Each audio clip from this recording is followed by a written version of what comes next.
بچه‌ها سلام، وقتتون بخیر.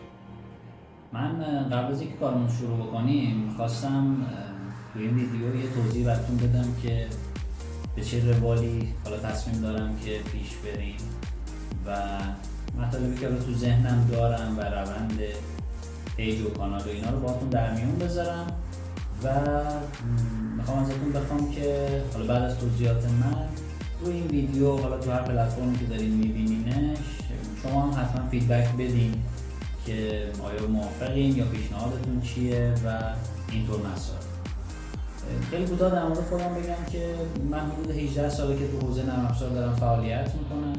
یه چند سال اولش حدود 4-5 سال رو خیلی بهش استناد نمی‌کنم چون با یه زبان برنامه‌نویسی مثل VB6 و اینا کار می‌کردم. خب تجربه‌های دیگه‌ای به دست اومد ولی تو حوزه برنامه‌نویسی شاید خیلی قابل اتکا نباشه. بعد از اون دیگه وارد استک به نوعی دات نت شدم و دات نت سی شارپ رو ادامه دادیم و بحث‌های دیتابیس و سیستم‌های انترپرایز و کارهای معماری و اینطور داستانا که تو مسیر کاریم خلاصه بود و داشتم تو اون زمینه‌ها فعالیت. فعالیت اصلی کانال تو ذهنم این بود که تو همین حوزه دات نت باشه با محوریت سی شارپ و به صورت بیسیک، یعنی مطالب رو از مطالب بیسیک شروع بکنیم به سمت پیشرفته بریم. ولی اینو بهتون بگم که خیلی تو ذهنم ندارم که همه چیز خطی بخواد پیش بره.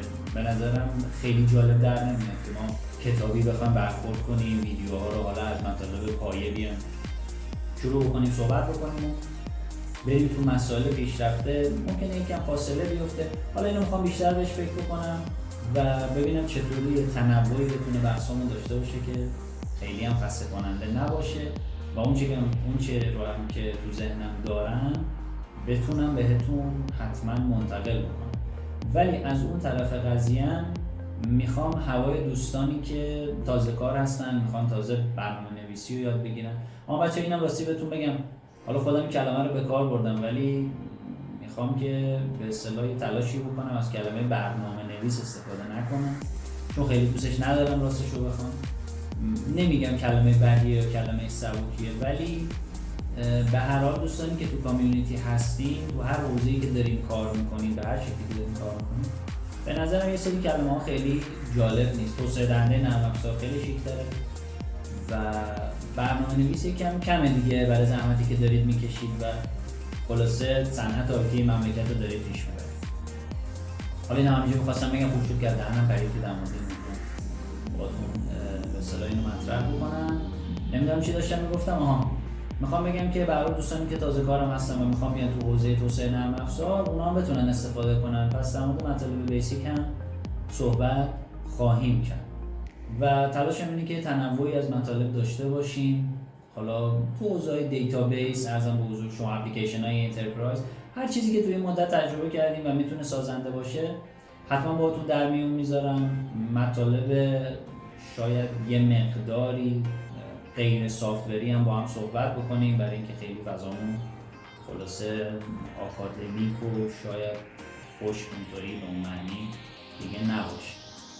انشالله اینطوری پیش میریم. بازم تاکید میکنم که حتما شما هم فیدبک بدین و نظراتتون رو بگین. حالا که تو قدم‌های اول هستیم میتونیم با هم دیگه هم فکری بکنیم و انشالله شروع بکنیم و البته هرچند جلوتر بریم خلاصه کار چکشکاری میشه دیگه و امیدوارم که جای خوبی برسیم.